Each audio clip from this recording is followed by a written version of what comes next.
I'm Scott L. Miller. This is my life living in León, Nicaragua. But before I lived in León, I lived in Granada, quite some distance away. Here in the middle of the country, Granada is very popular with a lot of expats and, of course, tourists, it being the traditional tourist center of the country, the old colonial city and the oldest city in the country. It does have an awful lot to offer people. And I was talking to one of my viewers today, and it hit me what a bizarre experience I had moving to Granada for the first time. So I wanted to talk about that. Today we're going to do something a little bit different and just kind of go over a little bit of my history of moving to Nicaragua. So we're going to get to that right after the bump.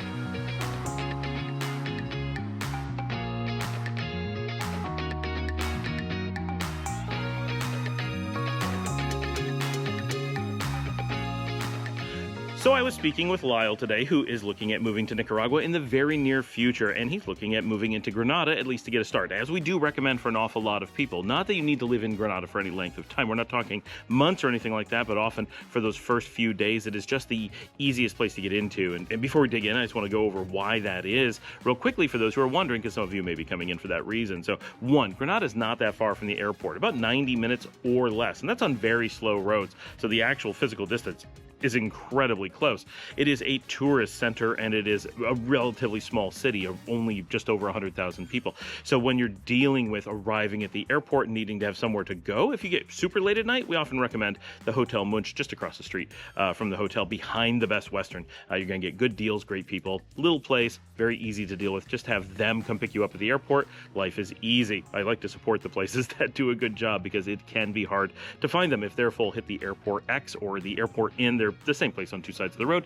That's my second choice. Those two places, really nice for staying by the airport, low cost, Nicaraguan flair, but you'll be treated well. So those are the places that I trust if you're going to be staying by the airport, which some flights get in like 2 a.m. Trust me, it's not worth trying to find your place. I've done late night flights and then driven across the country because that's what we're doing. You can make it work, but often it's nice to just travel in the morning and see all the sights of where you're going. Use that time of traveling across the country, not to nap after your flight, but use it in the morning once you've had a nice breakfast. Get some gallo pinto, get some queso frito, some eggs, you got some energy, get some coffee in you. And as you drive 90 minutes, or if you're going to San Juan del Sur, 3 hours, use that time to stare out the window and be like, what a gorgeous country. Wow. And then you start to get that context. So use that time. Well, this is for new people coming in, of course. But Granada is only about 90 minutes away. So if you're coming in daylight, you're coming in anytime during the day, it's really easy to get in a taxi or a shuttle or any number of things. And if you're early enough in the day, getting buses is super easy. You can head out to Granada quite affordably. When you get to Granada, you got lots of hotels, lots of Airbnbs, lots of restaurants, things to do. It's not a wild city. It doesn't have a bunch of nightlife, but it is a tourist center. So you've got museums, you've got attractions, you've got a waterfront. It's a very interesting city. It's a place you're probably going to want to see regardless.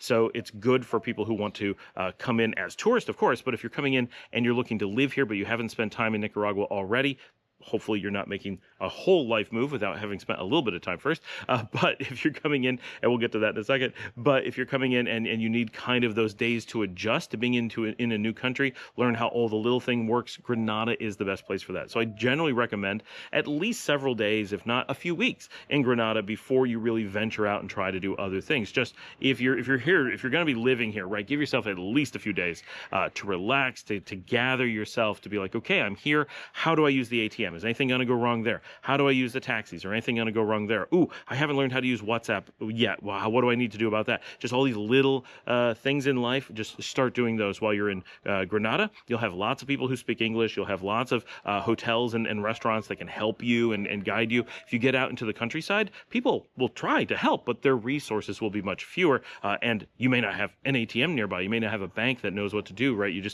Things that for the rest of us, because we live here, are very simple. But when you're new, there's just a lot of things that can hit you. So avoid those. Go to Granada, do the tourist thing for a few days at least. It will make your life a lot easier. And if anything goes wrong, you need to move hotel dates, your hotel's full, and you got to find another one, all those kinds of things, easy to deal with. And you're still central to stuff. You're still close to the airport. What if there's something happens with your luggage, you have to go back? You're not that far. What if you need to go into Managua because you forgot something and it's some item that just isn't available anywhere else? Managua's not very far. There's lots of easiness just comes with that. So I do suggest this. So my own story. When I moved to Nicaragua 10 years ago, in 2015, we were living in Panama at the time that we made the decision. We were having a great time. We really liked Panama. We did not live there for very long, but we were really enjoying Panama. We didn't live in the city. We lived out west. So we lived in the area that is considered Central American Panama, whereas Panama, this is funny, right? If you're west of the canal, you're considered Central American Panama. If you're east of the canal, you're in Panama. They refer to it as that. We're heading to Panama. If you're west of the canal, they don't think of themselves as being in Panama, right? It's very funny. So we lived quite a ways into not Panama in Rio Hato, which has now popped up quite a bit, but it was quite desolate when we lived there 10 years ago. And we absolutely just fell in love with Panama. We thought the entire experience was amazing. We liked the lifestyle. The food was a bit of a challenge, and that carries on. We found that the small village lifestyle was just really cool. We loved the culture, and we wanted more of it. And I had some work stuff that took us away from Panama briefly, and we decided to just not keep an apartment in Panama because we were just renting and explore more of Central America. And so we had long said that Nicaragua was a place we kind of on our radar. It wasn't like a big spot on our radar, but both my wife and I were like, remember we saw some stuff about Nicaragua and it just looked so interesting. We're both really interested in checking out more, learning more about it, and felt it was a dark spot in our knowledge of the region. And even though I took Latin American studies and we were very aware of Nicaragua over the years, the amount that we really knew, like what it looked like, what its food was like, what its music was like, was all stuff we're like, really don't know. I know its history pretty well, better than most, but knowing like what it's actually like to live there, I have no idea. And so that's one of the reasons that we have this channel now, right? To bridge that gap for so many people. But so we're like, that let's go, right? We've heard it's up and coming. We heard there's some great things going on. We know Costa Rica is going to be a great place to visit someday, but we had no interest in living there because of the number of expats. And so we're like, Nicaragua's the logical next choice, right? We love where we are in Panama. It's not that far away. So my wife, who always does our bookings and stuff, she did some research and found us an apartment that looked fantastic. It was below our budget and below what we were spending in Panama. Kind of goes without saying, but could end up not that way. And found this great place that really looked great, and decided to just rent it in Granada. And we got a nice it was a double master in Granada, right in the tourist center, which seemed perfect for us. It was new construction in a colonial style, had a pool in the middle of the house, so our kids absolutely loved it. It had multiple fountains in the middle of the house. It had a pool in the living room. It had multiple. We have a big party going on over there. Hopefully, you guys can't hear them too much. And it's people, right? Not like music. It's just people talking. So the voice filter will pick it up. And we had multiple living rooms, very comfortable space, decent internet, and with two masters. My wife and I had a master, and my kids they had always shared a room living abroad. So this was perfect. They had a shared room that they were able to have with lots of space, and they thought having a pool in the middle of the house was the coolest. And they loved being in the middle of the city, so we could just walk to things. So even my youngest, no problem, who was at the time I think 4, we were able to walk to pretty much any restaurant we were going to go to. We were able to walk to the grocery store. We were able to walk to the mini mart. We were able to walk to museums. So we basically never took taxis. I'm actually not aware if we ever took a taxi living there the whole time. Like we just, any place we were going to locally, we could walk. And if we were going to venture farther, we rented a car. But we never owned a car, right? Well, they're just rented. And so we explored the country, and we really loved living there. The apartment was great. We did overpay for it. Spent way too much. We learned later. So that's another reason that I do this show, is like, we had some hard lessons with that first apartment. We way overpaid for our electric. We way overpaid for the rental, but we loved where we were, and it got us into Nicaragua. So definitely ended up being a win in the long run. But these are things that I can help you guys avoid as well. The prices we were paying back then, I wouldn't pay today, and that was 10 years ago. So what's interesting, though, is that we did everything that I tell people not to do, other than we knew that we were mobile. We knew we'd lived in multiple countries. We were really well prepared for just showing up and giving a new country a try, and we knew that that was part of the experience. Like, it didn't matter how bad it was, how much we didn't like it. We would just move on at some point, and we only took out so much time, so we knew, like, worst case scenario, we could bail on our lease least just pay it off and leave, right? Eat the loss and be gone. So we weren't too worried. We were very mobile as a family. But once we were in Nicaragua, we just fell in love with the country. But we came sight unseen. We had never been to Nicaragua. We had never been in true Central America, only in the Panamanian Central America, and decided to make this leap with a rental and just moving into the country and giving it a try with 2 young kids. We didn't even stay in a hotel our first night. We didn't stay by the airport. We didn't stay in Managua. We didn't do anything that I say to do.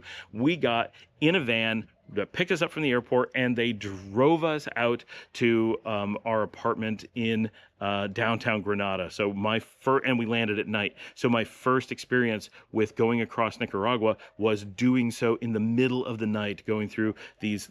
We had to go through Tippy Top at the time. The highway between these cities didn't exist back then. It took so long. It was so crazy. And I still remember seeing the Nicaraguan countryside go by in the dark, and being like, okay, so I can't really picture what's out there. My first experience going across Nicaragua is so dark that I've got nothing to go on, right? And then being a long time until we drove. We lived there for a while before we ever rented a car. So I really knew Granada over a period of time, but didn't get to know what like Nicaragua was like until we started exploring more broadly. And every time we ended up going to the airport or anything was always at night. So like that drive, I know better in the dark from back then. Now I know it, but now there's new highways. Like it's a completely different route. And so it was this really interesting experience that I don't recommend, of jumping directly into a rental and just making that leap. But it worked out really well for us in the long run. That apartment, that house really was nice. We liked the street we were on. I've been back. It's not available anymore. Someone lives there. But it was a neat street. It wasn't too loud. We did have a band that played there all the time. It was a little bit warm, the location we were in, but we loved being able to walk everywhere in Granada. I'm glad I wasn't driving all the time, wasn't pressured to. I was just able to walk to everything. We fell in love with a lot of aspects of Nicaragua there, just not Granada itself, mostly because of how many tourists are there, which was great for the first week or two. But once we'd been there any length of time, we were like, oh, we can see this isn't what we're looking for. And so we made our changes over time. But it was such an adventure moving in and just having an apartment, being like, this is we're just gonna figure it out from here. And we as a family enjoy that stuff. So that's something we knew about ourselves and we've done multiple times. And because we were sampling many countries, right? Just moving, living, and then moving on. When the time came when we decided or whatever, we were into this pattern of, well, we just do this research, do the best we can, and live with it. And we knew those were limitations, and visiting would have been very expensive because it was more of slow travel at the time. That we then fell in love with Nicaragua and said, whoa, this is going to be the place. It actually took us many years and many other countries before we ended up returning. But really, I guess it was only about 3 years before we really made the decision that we were coming back. But we moved abroad and we're back in Europe after that. But it was such a wild experience now talking to people and saying, well, don't do this, don't do that. And then saying, that's exactly what I did. So many things that I tell people not to do is exactly what I did. So that's part of, I understand the mentality in so many things that people are doing that I'm like, don't do that.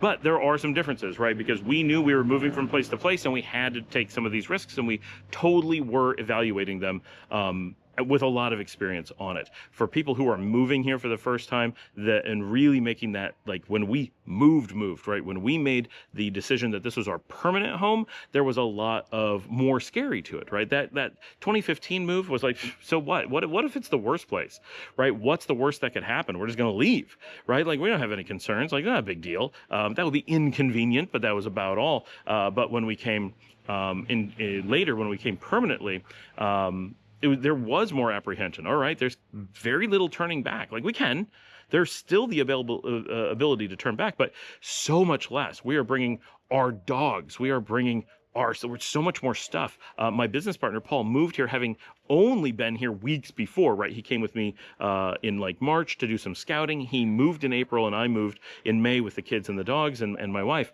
So he had already committed. We had already purchased property. We were already like deep. Like there was no turning around at the point that he flew into Honduras and we drove into Nicaragua for the first time. His first time seeing the region outside of Costa Rica and Panama, which luckily he had spent a week or two in. was at that point. And funny enough, when I was in Nicaragua in 2015, when we were living here, he was vacationing in Costa Rica. Overlapping with that, we actually tried to meet up, and it happened to be during a border dispute. We weren't able to do so, but I almost saw him in Costa Rica during the time that I lived in Nicaragua 10 years ago. And just before that, we had worked together in Panama when I had lived there. So we've worked together for a very long time, but a very interesting kind of situation that we decided to leap into this. But when we move permanently, certainly there's a lot more apprehension. You're making a bigger commitment. At that point, we sold our homes in the United States. We didn't have anything to go back to when we were here in 2015. Yes, we lived here. We had rented out our homes in the U.S., but we didn't sell them. They were still there. We could go back in theory. There was still attachments. We still had storage. We still kind of have storage, but not in the same. Like, all of our stuff was stored there. We knew we would travel back to the U.S. sometime soon and at least see stuff, switch things out before we moved on again. But we knew we'd be passing through, right? So that takes a lot of the pressure off, knowing that you're not completely trapped in motion at the very least. But so that's why when people are making that permanent move, or trying to make a permanent move, making a indefinite move, right, that I'm very wary about. Give yourself lots of time to adjust. Give yourself lots of cushion and decision time and flexibility. Don't lock yourself in too early, like we really did. But we were very confident after 10 years of research, living in many countries, trying things out, and having lived in Nicaragua previously. We were extremely confident when we made our final move into Nicaragua, and it was a fantastic one, right? Absolutely the right decision for us in so many ways. But that first move into Granada, and the reason this came up, Lyle was just asking about hotel options, and I'm like, honestly, I don't know. I've never stayed, when I was first living here, I never stayed in a hotel in Granada. I barely stayed in hotels anywhere. I would drive places and go back to Granada.